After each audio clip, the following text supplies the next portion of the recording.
Welcome to the program. I'm Millicent Wonka in Lagos. We begin with America heading towards the first nationwide test of its democracy since former President Donald Trump left the White House and his supporters mounted a deadly insurrection at the U.S. Capitol.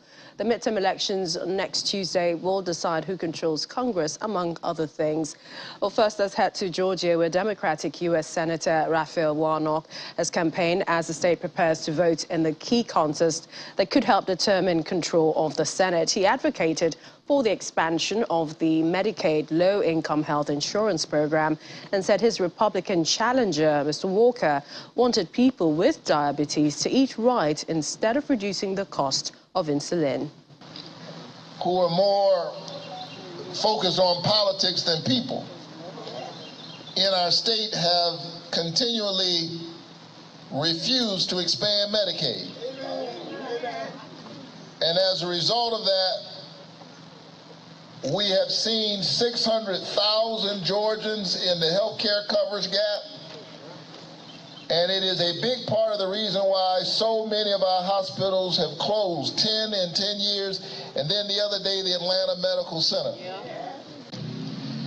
And so I wrote that provision, and the other day when I talked about it on the debate stage, you remember what my opponent said?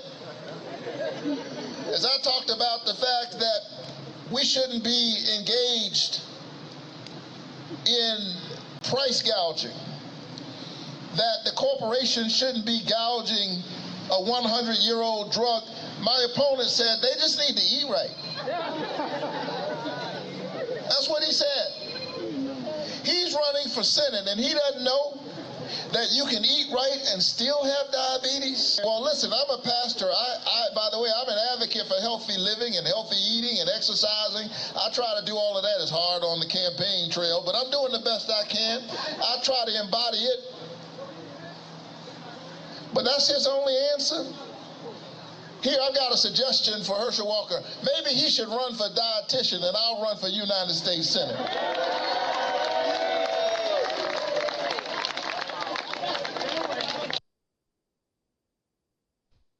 Well, VOA's Vincent McCory joins me now from Washington, D.C. Hello, Vincent. It must be a lot of buzz ahead of next Tuesday. Tell us a bit more about the midterms and what is at stake.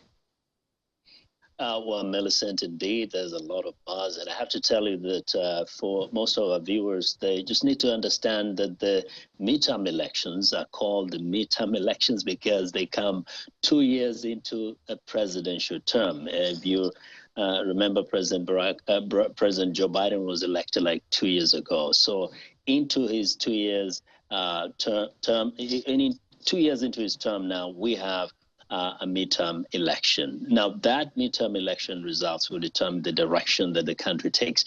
And here is why. See, most of the elections focus will be on the two chambers of Congress, that is the House of Representatives and the U.S. Senate. Members of the House are elected every 2 years for a 2-year term. And therefore, the 435 seats of the House of Representatives are all up for grabs. On the other side, the senators are elected to a staggered 6-year term. So they don't all participate in an election or a re-election at the same time. It's a kind of a staggered system. So we're going to have about a third of 100 senators going in for election or re-election at this time around. So in terms of what is at stake, what's your take, especially with the Democrats, on the one hand, and the Republicans, and also, as you think about that, what does it really matter for the rest of the world, especially for Africa? First, let's talk about what is at stake right here is the control of the House, who is going to control the House after these elections.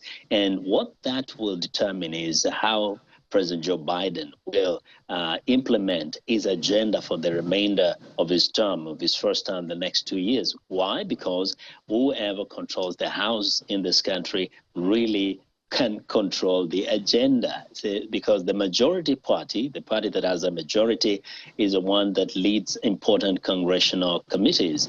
And the president's ability, indeed, to accomplish his agenda has everything to do to whether he controls the House or not. Now, those committees are critical, and that's where those in Africa can pay attention. The committees are the ones that determine, for example, budgetary allocation to different initiatives. Some of those initiatives actually can impact, African countries that are recipient of funding. In this case, for example, the abortion question has been very big in this election. It may not be necessarily the one that is going to determine the election, but say the Republican take control of the House, the approach is different. Remember, the Supreme Court in the U.S. overturned the Roe v. Wade, which is a constitutional provision for abortion. What that means, the Republicans take control. They take a very kind of hard, a very kind of different position than the Democrats, in that they believe that there shouldn't be any funding for abortion or anything that can lead to abortion. Now, certain organizations, certain projects in Africa depend on the kind of funding that comes from the United States. Now, what will that mean? They will not, possibly may not see those kind of funds. So indeed, this election, while it's happening too far from the continent of Africa, does have a lot of implication for those in Africa. For the Americans, of course, right now, the biggest issue is the economy. And, the president, Joe Biden, is not getting especially very, high marks, or in terms of the polling, very high numbers in the economic performance. And, of course, some of it has to do with the external forces, the war in Ukraine. But that is going to be very key in determining the results of the midterm elections. So essentially, Vincent, a lot to look forward to ahead of Tuesday. Thank you for joining us. You're welcome. Thanks, Melissa. Meanwhile, our correspondent in Washington, Maria Bird, reports that the last few days before the election are critical for undecided voters, as the Democrats and Republicans are in a tight race for which party will be the majority in Congress. Take a look. The midterm elections in the U.S. are nothing less than historic. Many states across the country have already broken voter turnout rates, and we are still 4 days away from the November 8th election. Many Americans have strong opinions regarding why they are voting in this election cycle, and the opinions are divided amongst the parties. I think, sadly, the Republican Party has gone the way of conspiracy theorists and of lies, and I think it's sad all around. I think we work better when we're a two-party, three-party, four-party. I think we work better like that. I will vote mostly Republican. There are some offices that I'm looking at the Libertarian Party. I'm looking at some independents on. It's difficult for me to find a Democrat that I can trust based on what I've said about limited government. I'm very pro-life, very much about power being in the hands of individual people. My parents are Republican. My whole family is Republican, and I'm Democrat. And I switched because of Trump. So, but then again, I don't want to think about the duality of things. Or think in silos. This is what the Democrats can offer. This is what the Republicans can offer. At this point, both parties aren't even functional. The Democratic Party, I think, is the party that will fight for us to keep the right to vote. I think the other party is more concerned about. The Republicans do a better job of telling people what they think the issues are, but I think the Democrats on the whole have the right idea about maintaining and keeping our democratic system in place. The major division amongst voters is one of the key reasons why former U.S. presidents and current U.S. President Joe Biden are on the campaign trail until the bitter end. Democrats have received support from former President Barack Obama. You got politicians who, instead of wanting to bring people together, do their best to stir up division and make us angry and afraid of one another. One thing's clear. This increasing habit of demonizing political opponents creates a dangerous climate. While Democrats are being supported by former President Barack Obama, Republicans are receiving heavy support from former President Donald Trump. This November, the American people are going to show this repulsive political class exactly what we think of their lies, their witch hunts, and the corruption by voting in. Thankfully, the latest polls show that Peekaboo James is losing to her Republican challenger this fall. As both former presidents are working hard to preserve their party, President Joe Biden is appealing to Americans to save the U.S. democracy through voting for the Democratic ticket. But their extremism isn't limited to social programs and the economy. They're coming after your right to vote and who get to count the vote. No, for real. You got 350 so election deniers on the ballot on the Republican ticket. No, this is really deadly earnest, man. Democracy is on the ballot this year. This violence against Democrats, Republicans, and nonpartisan officials just doing their jobs are the consequence of lies told for power and profit. We have to confront those lies with the truth. The very future of our nation depends on it. Election transparency is key and critical for the upcoming midterm elections, as voter skepticism and election denials are both major concerns of election officials. From Washington, Maria Bird, Channel Television News. To other stories now. German Chancellor Olaf Scholz is in China, visiting the Chinese President Xi Jinping at the Great Hall of the People in Beijing. The two sides have vowed to deepen bilateral cooperation in various fields. This year marks the 50th anniversary of China-Germany diplomatic relations. And for the president, that is President Xi, the overall course of the bilateral ties will remain on the right track. For Mr. Scholz, Germany hopes to enhance communication and coordination with China to better maintain regional and world peace as well as security. Here's more in this report. China and Germany are two major countries with considerable influence who should work together in times of change and instability. The Chinese President Xi Jinping said this at a meeting with the visiting German Chancellor Olaf Scholz today at the Great Hall of the People in Beijing. Mr. Scholz's arrival marked the first visit by a leader of the G7, Canada, France, Germany, Italy, Japan, the UK and the United States since the start of the COVID-19 pandemic in 2019. This year marks the 50th anniversary of the establishment of China-Germany diplomatic relationship. The 5-decade journey shows that as long as the two sides follow the principles of mutual respect, agreeing to differ, maintaining exchanges and mutual learning, and pursuing win-win cooperation, the overall direction of the bilateral ties will remain on the right track with steady progress. The current international situation is complex and changeable, with unprecedented risk and challenges. The Chinese president briefed President Scholz on the 20th CPC National Congress, especially on the substantial meaning of the Chinese path to modernization, pointing out the necessity to advance cooperation with Germany in new energy, artificial intelligence, digitalization, and other new areas. Received by a smiling Xi at Beijing's Great Hall of the People, Mr. Scholz says he hoped to further develop economic cooperation while alluding to areas of disagreement. We are gathering here on the occasion of the 50th anniversary of the establishment of diplomatic relations between Germany and China. I am very happy to talk to you here. I still remember the exchanges with you when I was first mayor of Hamburg. I once visited Beijing as the Federal Minister of Finance. We are having in-depth exchanges here on issues of both interests, which is a good thing. It involves bilateral relations and further promoting the development of bilateral economic and trade relations. President Xi told Mr. Scholz that as large nations with influence, China and Germany shall work together for the sake of world peace. Mr. Scholz also spoke with Chinese Premier Li Keqiang later in the afternoon at a meeting in which he called for fair trade between the two countries, while he urges Beijing to do more to press its ally Russia over the war in Ukraine.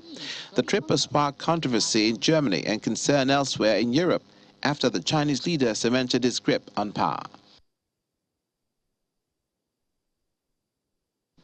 Well, to tell us more about that trip, we're joined by Deutsche Welle correspondent Cassandra Sant. Hi, Cassandra. Scholz was in Beijing today, perhaps still is. What more do we know about the trip?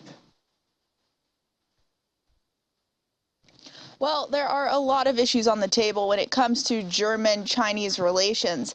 There's frankly a lot to talk about, and they did talk about it, Russia's invasion of Ukraine, Taiwan, and much more. But this was also a critical economic visit. Scholz even brought a delegation of businesses with him from big names like Deutsche Bank, Siemens, and BASF. China is Germany's biggest trading partner, and closer ties between the two countries is definitely on the table, but how that might go is still up in the air. Prior to this trip, there were definitely criticisms coming to the surface, saying that Germany might be too dependent on China. China is Germany's #1 trading partner, after all. But Scholz, in the press conference after the meeting between himself and the president of China, President Xi, really dug in his heels and defended the trip. He said that even when nations disagree, that face-to-face meetings like this kind are the best format for dealing with complex talks. He said that his being in Beijing today was, quote, good and right, and that it is important to speak to one another and exchange views. And Cassandra, more about why this visit is controversial. I understand there was criticism from German allies and even coalition partners in Chancellor Scholz's own government who seemed irritated. Why were they so concerned? Part of the controversy is that some fear that it will come off as a tacit endorsement of China, or that the visit could be spun internally in China by the Chinese Communist Party. But part of the uncomfortable timing is because of a controversial port deal out of the city of Hamburg between one terminal there and a Chinese shipping giant. That's because Hamburg is the biggest port in Germany and the second largest in Europe. It's critical to the economy, but though the deal is just for one terminal at one port, that in the city of Hamburg, it's become a symbolic example of a fear among many Western China watchers that China is using its economic prowess to take over critical infrastructure. And that, of course, is a big concern, that an authoritarian government could take control of a critical piece of infrastructure like this, like these people fear. After all, Germany just learned a hard lesson with the Nord Stream 1 and 2 pipelines, the first of which was shut down and the second never opened, all related to Russia's invasion of Ukraine. And this trip also comes at the same time G7 foreign ministers are meeting in Germany. How will they get an agreement on Chinese policy? It's a tricky high-wire act. The foreign ministers are meeting in the German city of Münster, and U.S. Secretary of State Antony Blinken has already said he wants to hold, quote, robust discussions about the Hamburg Port-China deal. China, meanwhile, has said that the U.S. has no right to weigh in on this matter. But this trip from Scholz has definitely irritated his allies. The EU's top diplomat, Josep Borrell, is also in Münster and said that, quote, Western countries need to reduce their dependencies on China, end quote. But he did try to make it clear and emphasize that he doesn't think that China and Russia are on the same level. But there's still a lot of daylight between these nations of the G7, and of course there have been a lot of changes within the individual nations. Britain, for example, is famously on its third prime minister this year. Italy has a new right-wing government, and Franco-German relations, which have traditionally been quite close, are frayed over this and other issues. So myself and many others will be looking for signs not only out of Münster, but also Beijing in the days ahead. Be looking to you. Many thanks, Deutsche Welle correspondent Cassandra Sant there from Berlin. To other stories now. India, where Delhi Chief Minister Arvind Kejriwal announced that all primary schools in the Indian state of New Delhi will be shut from the next day as the country's capital continued to be engulfed by high levels of air pollution. The decision to shut some schools came after concerned parents and environmentalists took to social media, urging authorities to consider the impact of pollution on children.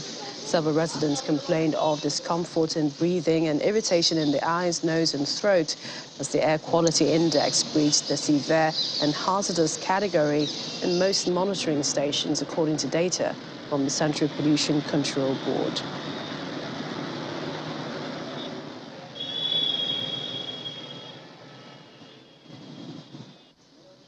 Now, still in India, Indian Prime Minister Narendra Modi demanded lessons be learned as he visited the site of a bridge collapse that killed at least 135 people and met some of the injured in hospital on Tuesday. The Army, Navy and National Disaster Response Force teams continued their search while locals gathered on the banks of the Machuchu River in Modi's home state of Gujarat. If you remember, October 30, the colonial-era suspension footbridge in Morbi was packed with sightseers, many in the town, to celebrate the Diwali and Puja festivals when it gave way, sending people plunging into the water. To talk to us more about this is Professor Tanvir Ijaz, a political scientist from the University of Delhi. Thank you, Professor, for joining me on the program. A very horrific... Thank you so much for having me here. A very horrific incident, Professor. Many are still perplexed as to how this could have happened. Yeah, it's unbelievable, shocking, in fact, very horrific. This has happened because of the fact that, the bridge could not take so many people. Its capacity was to take almost around 100 people, but on the bridge there were more than 100 people. And the cable, it was a suspension bridge. So the cable snapped off and the pedestrian cable bridge collapsed over the river. So this was unbelievable. It came as a shocker for all of us when we first heard about it. And a large number of deaths, 135, and mostly children, around 50 children, and then of course so many women. So it's almost like it's disastrous. It's devastating. And it has been 5 days now since this happened. And still, people are talking about it, and the political parties and the opposition, of course, they're all talking about it and demanding accountability. So that's very horrific, at the end of the day. And Professor, we've heard that the opposition leader, Rahul Gandhi, from the Congress party, said he refused to politicize the incident. But dozens of protesters have been demanding the resignation of the Gujarat state chief. What is the state of affairs now? Yeah, of course. There are people who are demanding, and interestingly, the state is going for elections, and therefore the opposition parties in Gujarat, they are demanding some kind of accountability, because people are really very disturbed about the fact that how all this has happened. Somewhere the accountability needs to be fixed.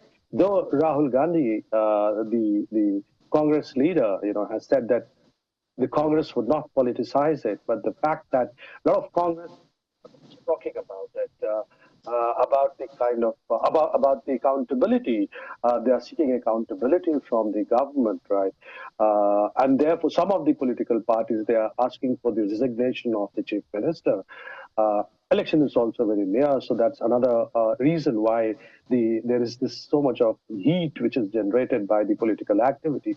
But yes, at the moment, the rescue operations, have been called off, and most of the bodies have been recovered. Lots of paramilitary forces, as you said, they were used, and to rescue for the rescue operations, the bodies have been recovered.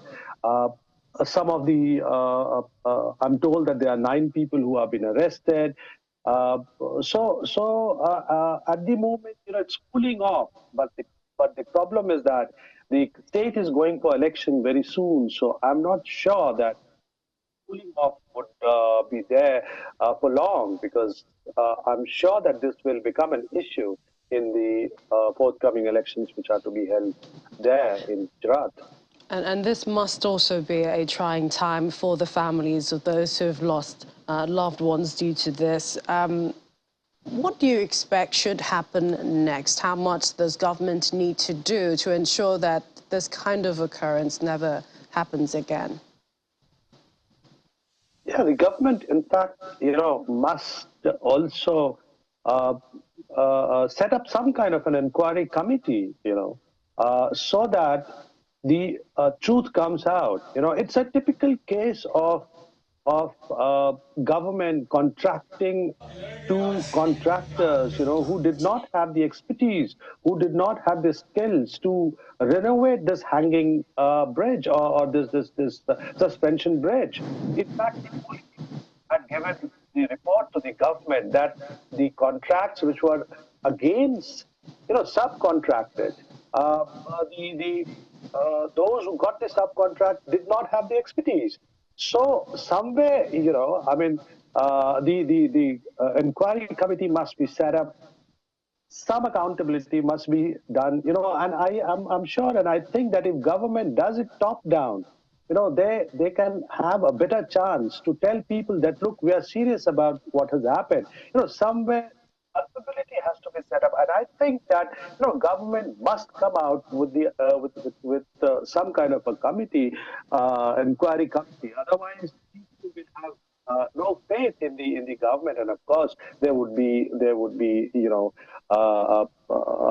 things would change.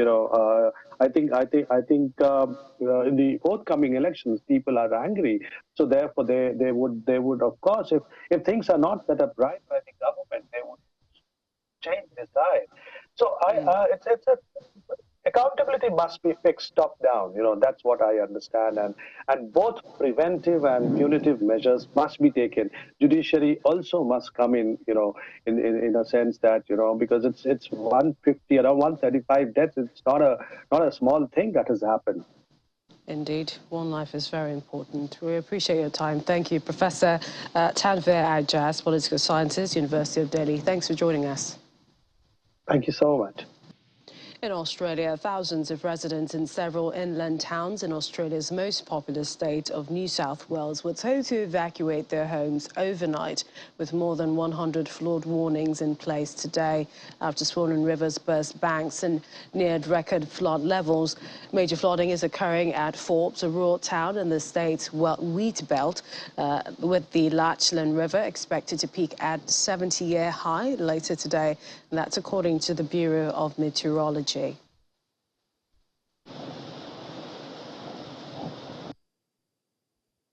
We're here in Forbes, where we are expecting record-breaking floods through this community in the days ahead. And whilst the weather conditions are easing for a short period of time right across New South Wales, the flood risk has not. So even if you are in a community where you are not at risk of inundation for your own home, you may very well become isolated with rising floodwaters cutting roads right across New South Wales at the present. We do have over 100 emergency warnings in place today right across New South Wales. 9 river systems are in major flooding at present. Our particular message today is that the floodwaters impacting Forbes and right across Western and Southern New South Wales are rising quicker than what we've seen before. The ground is very wet, there is a lot of water around, and the risk remains and will remain for some months to come. We do ask our communities to pay particular attention to our evacuation orders and leave early. Meanwhile, there's a storm online on Twitter today as some employees took to social media platform to share news of their sackings after the company said in an email to staff it would alert employees about staff cuts. The social media company said it would alert employees by 9 a.m. Pacific time on Friday about staff cuts, temporarily closing its offices, preventing staff access. According to local reports, it said the measures were taken in an effort to place Twitter on a healthy path, saying that they will go through the difficult process of reducing their global workforce. Elon Musk, the world's richest person, is looking to cut around 3,700 Twitter staff, or about half the workforce, as he seeks to slash costs and impose demanding new work ethic, according to internal plans reviewed by local experts. Some of Twitter's employees have tweeted about it. For example, Gareth Field, who was part of Twitter's EMEA communications team, saying that he woke up to the sad news that he's no longer a tweep. Thank you to everyone who made it so special. #OneTeam. Some employees tweeted their access to the company's IT system had been blocked and feared whether that suggested they had been laid off. A class action lawsuit was filed on Thursday against Twitter by its employees who argued the company was conducting mass layoffs without providing the required 60-day advance notice in violation of federal and California law.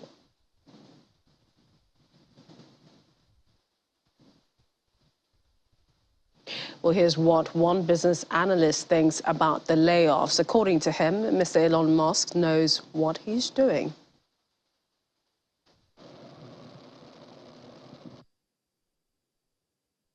So first of all, will it have an impact on the existing or the remaining employees? I would say yes, for sure. So if what's been published in the media so far is true, that about 1 in 2 are going to get laid off, the question is on what basis this is going to be decided, and for those who remain in the company, how they will see their future and whether they want to work under a management as it is most likely going to be imposed.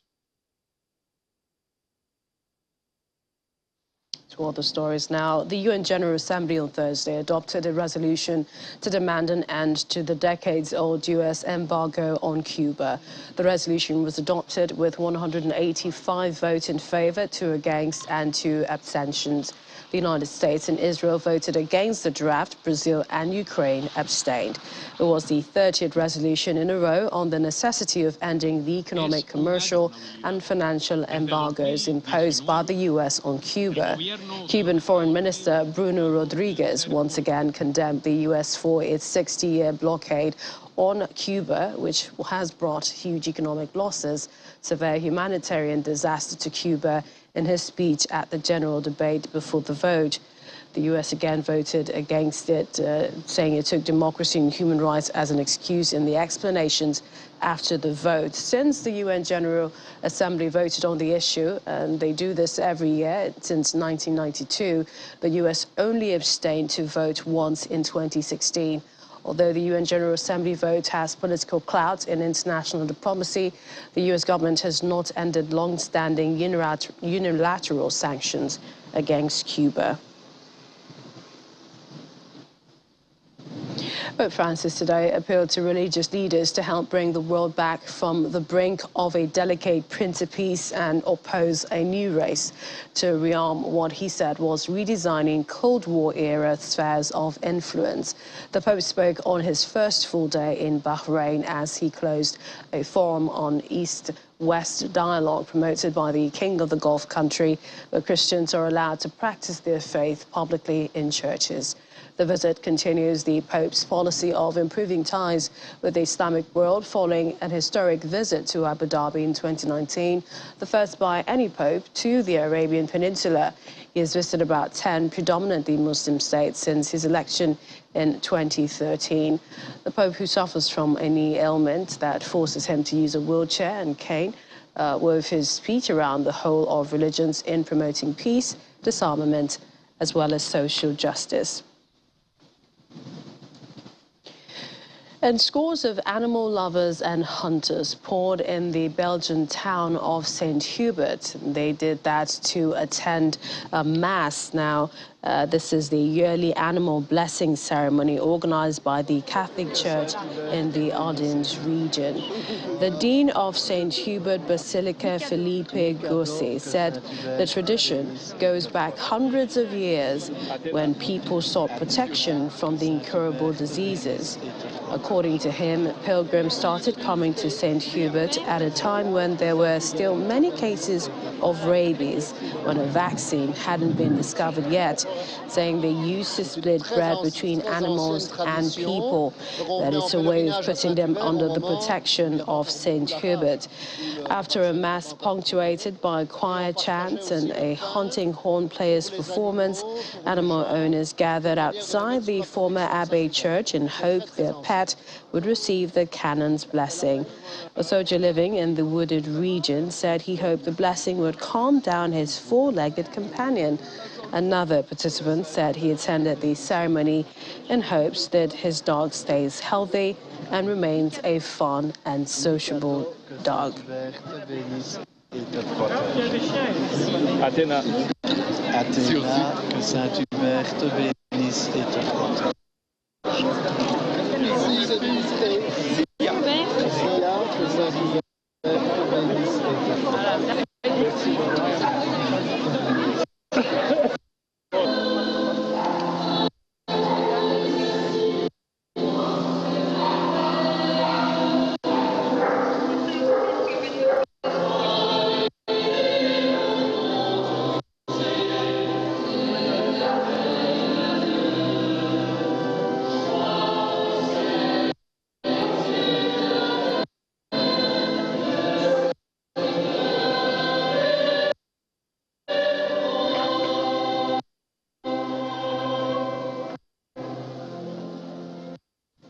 Lovely to see.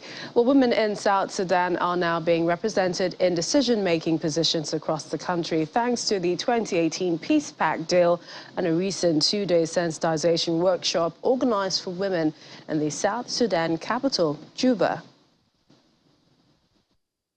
The signing of the peace deal in 2018 in South Sudan has not only ushered in an era of renewed hope across this war-torn country, but also included a very special provision, 35% representation for women across in political decision-making.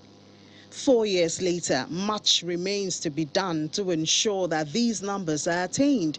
In this regard, the Civil Affairs Division of the United Nations Mission in South Sudan organized a two-day workshop in Juba, cross-section of women leaders from Central Equatorial to not only identify specific barriers to full and equal representation, but also the role that everyone can play in breaking these down.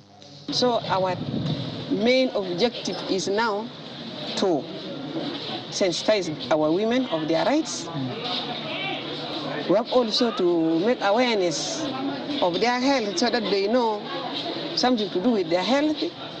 We also have to make them be aware of, we have to give them knowledge of how to generate income.